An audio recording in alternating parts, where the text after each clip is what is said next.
Hey, it's NPR's Book of the Day. I'm Andrew Limbong. It's rare to hear how big awards change authors. Often, when writers are asked about winning a Pulitzer or something, they say something pat like, oh, it was nice, it was an honor, and so on.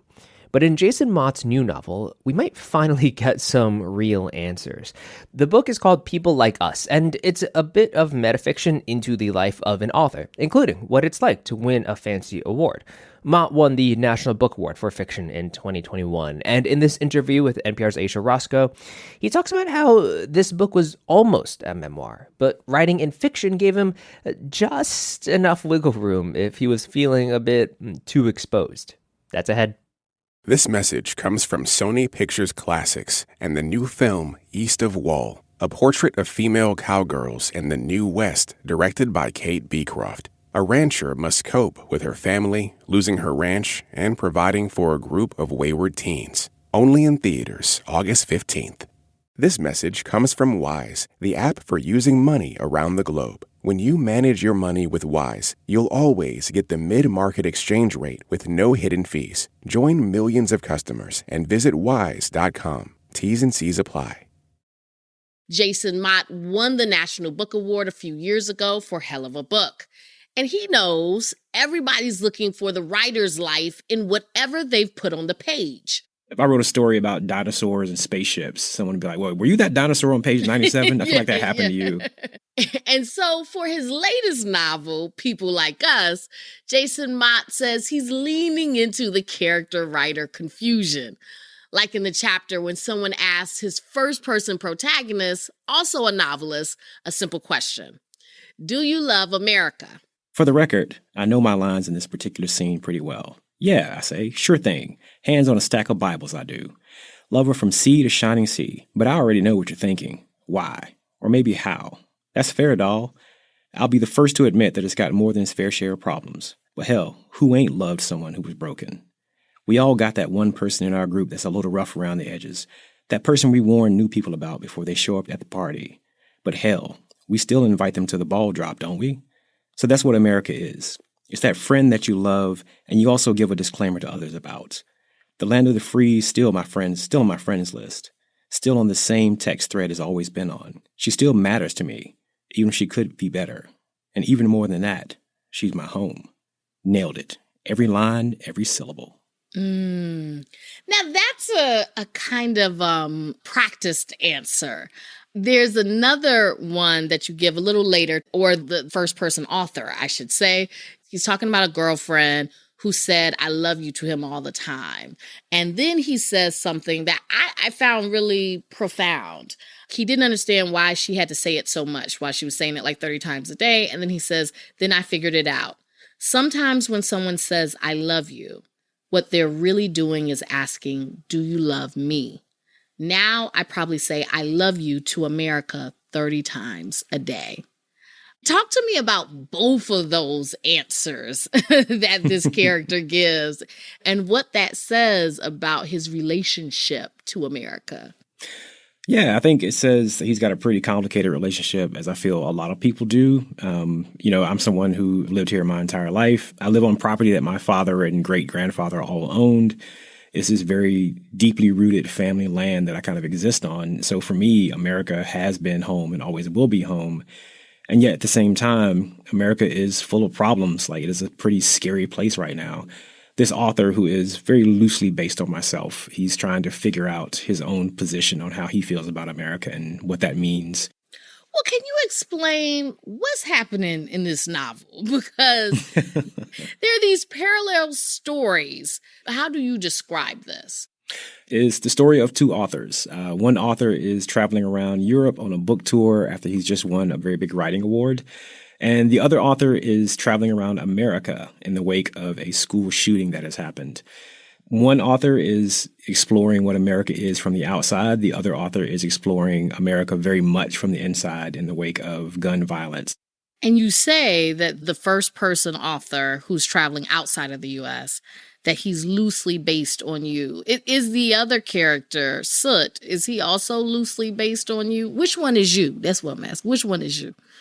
The classic question that I always duck. Well, we can't duck here. We're going to get right to it.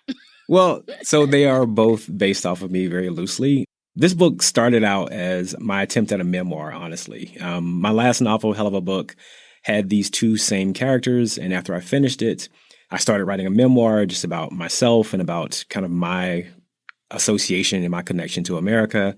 It eventually started evolving, and these two characters suddenly came back. And the two characters are very much both who I am, but they're actually also pieces of me that I am not, pieces of me that I wish I was sometimes, or I wish I wasn't, depending on what the character's up to. Why do you think you couldn't just do a straight memoir? The barrier of fiction gives me just enough room to put myself out there, but also pull back from it if I feel like it's too personal. It creates just enough of a buffer where I can tell my story, but I can have just enough wiggle room to where I don't feel quite as exposed as I oftentimes do. The first person novelist buys a gun for protection. And why does he think the gun is going to protect him? Because he's an American. That's the short answer. He's a good old fashioned American. Like we tout how guns will keep us safe. They rarely actually do. And yet that has become the mantra of our entire society, is that guns are here to keep us safe, and we just need more guns to be more safe. Soot, he also carries a gun, even though he isn't being overtly threatened. Soot does seem to be trapped in this kind of personal hell of a timeline. So I think for Soot, also just for people, like grief and pain, they never really go away. From my experience, what happens is it's like an orbit of a planet, and it begins very close. So for the first year or so, couple years, the planet's very close and it comes by every day and you hurt every single day. But as time goes on, planet grief kind of starts to drift out a bit farther, and suddenly every 2 days, every week, but it never really stops. You go for years and years and years and it just keeps coming back. And that is some of what Soot is going through, is that he has these very painful moments, these moments of grief and pain and heartache that are all tied to guns. And they keep coming back, and he is navigating them as he's also trying to navigate his day-to-day existence. Can I ask you, like, how much has gun culture affected your own personal life? So I grew up with guns. Like my dad got me my first shotgun when I was 10. We hunted all the time. You know, I still own guns to this day. I still have several pistols, things like that. But I think as I was working on this project, I realized just how tightly bound Americans are to their guns. It doesn't matter if you own a gun or not. Guns are part of your life, and they always will be. And we refuse to give that up. And I find it to be very fascinating. In the book, the author who's overseas, he's run the National Book Award, which you won a few years ago for Hell of a Book. The author in this book, People Like Us, it seems to really mess with his mind. It's crazy. It's debauchery. It's a whole thing. How did you feel? Because people reading this book are going to think it was really complicated for you. I think it was complicated for me. It was very positive, though. I want to always put that forward. Like it was and still continues to be kind of the highlight of my career and probably my life, if I'm honest about it. But it also kind of presented this unique position where suddenly, as I was touring for that book, the way that I was engaging with people in interviews, the questions that I was being asked, they were of a different caliber, of a different breed, and they made the entire process feel different. There was kind of like the author that I was before the book won the National Book Award, and the author that I am now are slightly different. It opened the door for some very interesting conversations about America and American identity. Well, because in the reading, it's like, well, America is also a part of us. We are kind of it. Mm-hmm. We are here. We are, you know what I'm saying? Like we also kind of make it too. We do. Right? We make it every day. And I think that becomes a coping mechanism oftentimes, to say that whenever some political thing happens, we like to say, well, that's not my America. That's not the America that I am, not the America I voted for, et cetera, et cetera. But the harder truth is that we are all part of this machine. We all help make it every single day. When it goes negative or goes positive, we got to take ownership of both sides of it. And I think that is part of what the story also does, is try to understand what that means and how that's a harder thing to deal with. That's Jason Mott. His new book is People Like Us. Thank you so much for joining us. No problem at all. Thank you for having me. This was wonderful.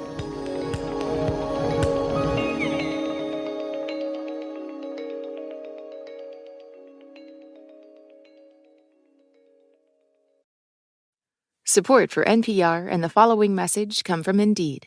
You just realized your business needed to hire someone yesterday. Speed up your hiring right now with Indeed. Claim your $75 sponsored job credit to get your jobs more visibility at Indeed.com/NPR. Terms and conditions apply.